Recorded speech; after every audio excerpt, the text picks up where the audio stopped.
I still remember the exact sound the arcade made when you walked through those glass doors on a Friday night. It wasn't just one sound, really. It was all of them at once. The electronic bleeps and bloops of a dozen different games fighting for attention, the clatter of tokens dropping into metal slots, the mechanical whir of the claw machine in the corner that nobody ever won anything from, but everyone kept trying anyway. And underneath it all, that constant hum of the air conditioning working overtime to keep the place cool, while bodies pressed together around the most popular machines. The arcade sat at the edge of town, tucked into a strip mall between a pizza place and a discount shoe store. From the outside, it didn't look like much. Just a storefront with neon signs flickering in the window and a hand-painted banner that said, 50 tokens for $10, in letters that had started to peel at the edges.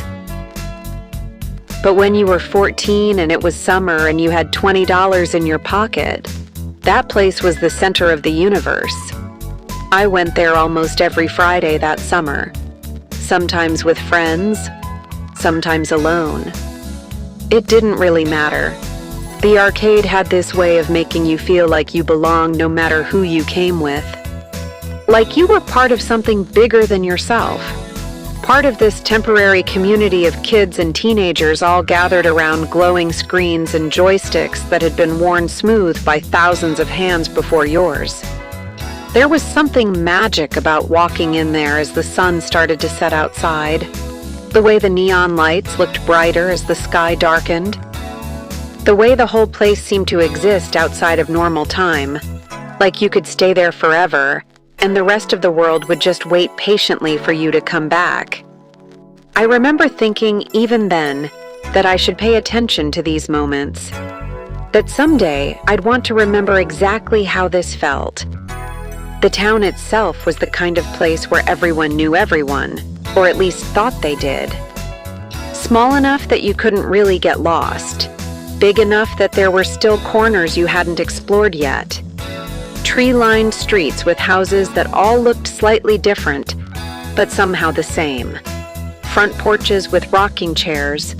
Yards with sprinklers that came on at exactly 6 o'clock every evening, sending rainbows through the air as the water caught the golden hour light. I'd ride my bike there most times, taking the long way through the residential neighborhoods, just to feel the warm evening air on my face, my yellow Walkman bouncing against my hip in my pocket, the headphones wrapped around it because I never actually listened to music on the way there. I wanted to hear everything. The sound of tires on asphalt, dogs barking in backyards, the distant whistle of the train that passed through town twice a day, once at sunrise and once at sunset, so regular you could set your watch by it. The bike ride took about 15 minutes if you went straight, 20 if you took the scenic route. I always took the scenic route. Past the elementary school with its empty playground, the swings moving slightly in the breeze even though nobody was there. Past Mrs. Henderson's house with the rose bushes that smelled so sweet in the summer heat. Past the corner store where we used to buy candy bars and baseball cards, the bell above the door ringing every time someone went in or out. By the time I got to the arcade, the sky would be starting its transformation. That perfect summer evening, sky that went from blue to gold to pink to purple, all the colors blending together like someone had taken a paintbrush to the clouds. The neon signs in the arcade window would flicker on, competing with the sunset, and somehow both won. I'd lock my bike to the rack out front, usually finding a spot next to 3 or 4 others that I recognized. And then I'd push through those glass doors into the cool, loud, beautiful chaos inside. The arcade had its own ecosystem, its own hierarchy that everyone understood without anyone ever explaining it. The racing games were near the entrance, where the younger kids congregated. The fighting games were in the middle, where the teenagers who thought they were tough gathered in clusters to watch each other play.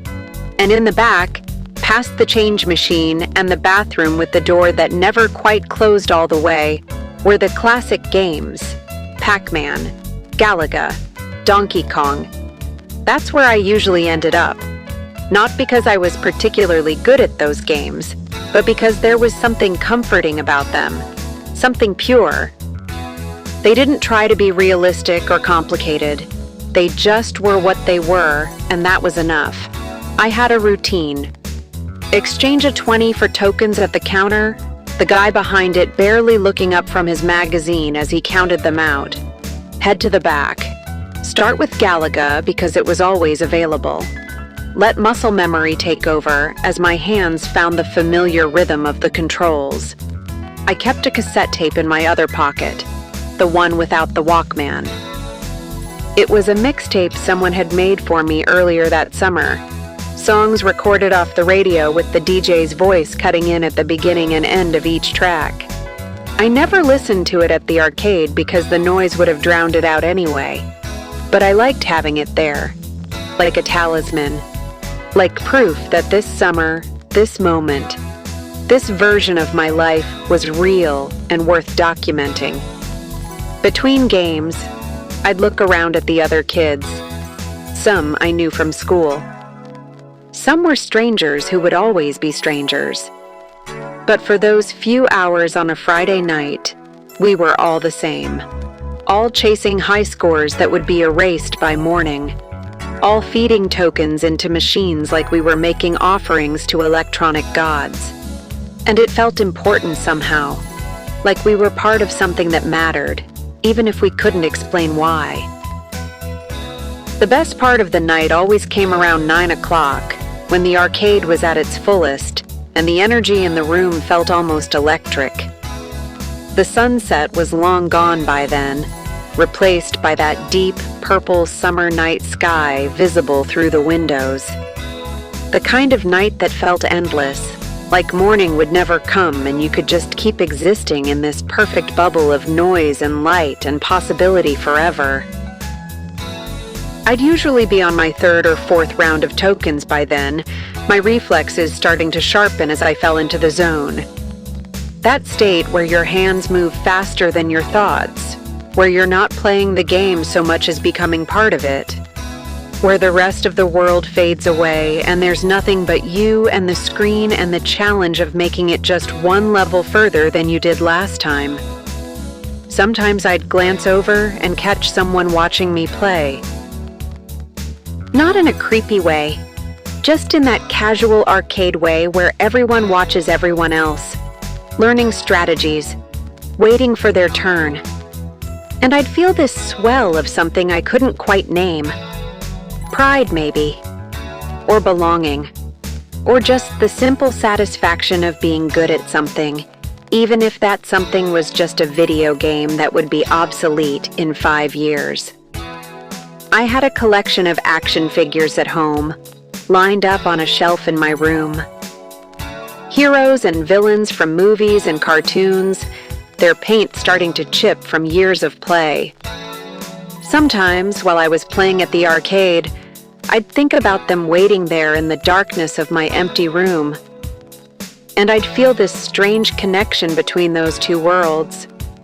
The games I played here and the games I played alone at home. Both equally important. Both equally real in their own way. The purple night pressed against the windows. Inside, the arcade hummed with life. And I was exactly where I was supposed to be. I didn't want the night to end, but of course it had to. The arcade closed at 11 on weekdays, midnight on weekends. By 10:30, the crowd would start to thin out. Parents arriving to pick up their kids. Teenagers drifting toward the exit in groups of 2 or 3, making plans for next weekend, promising to beat each other's high scores. I usually stayed until they turned on the overhead lights, that universal signal that it was time to go. The bright fluorescence made everything look different. Less magical, more ordinary. You could see the stains on the carpet, the scratches on the machine cabinets. the peeling paint on the walls. But even that had its own kind of beauty. Like seeing backstage after a performance. Like being let in on a secret. I'd ride my bike home slowly, taking the same route in reverse.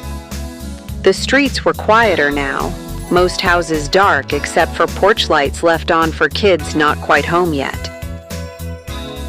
The air had cooled just enough to feel perfect against my skin. Not cold, just comfortable. Just right. My Walkman bounced against my hip, still unused. The mixtape still in my other pocket. The tokens I hadn't spent jangling slightly with each rotation of the pedals. I'd taken to keeping a few as souvenirs, even though they were technically worthless outside the arcade. Something about their weight in my pocket felt good, felt real. When I got home, the house would be quiet.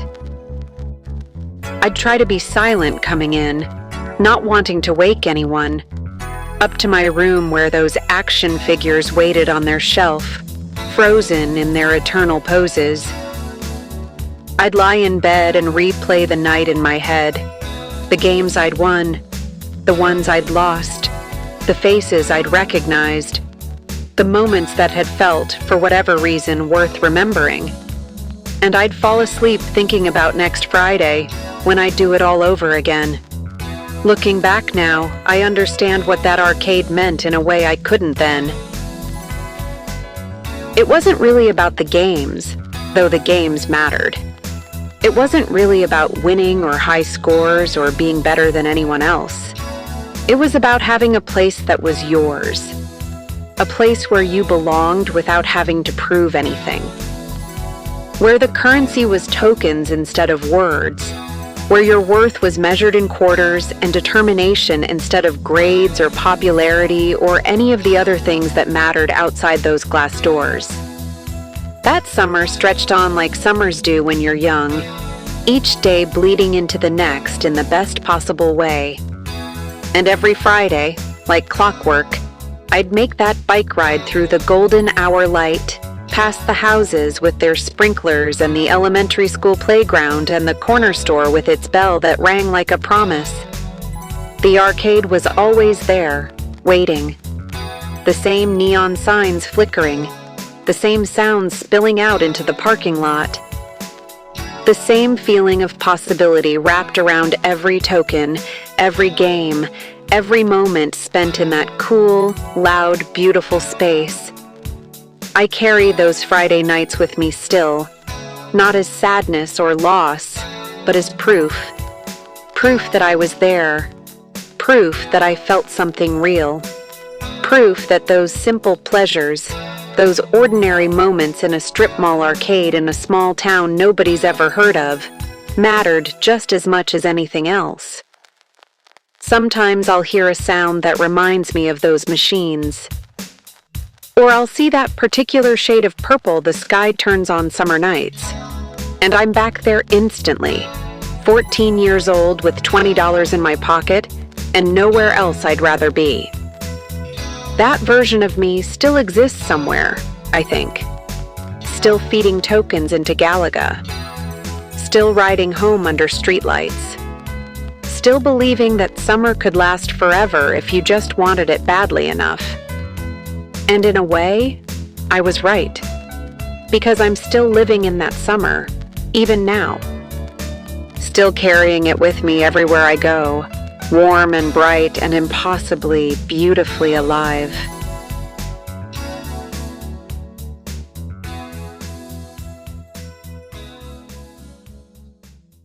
Alright, we'll wrap it up here for now, but if you want to keep riding this feeling, make sure you hit subscribe, turn on the bell, and drop a like. I'll see you in the next episode, and trust me, you won't want to miss what's coming.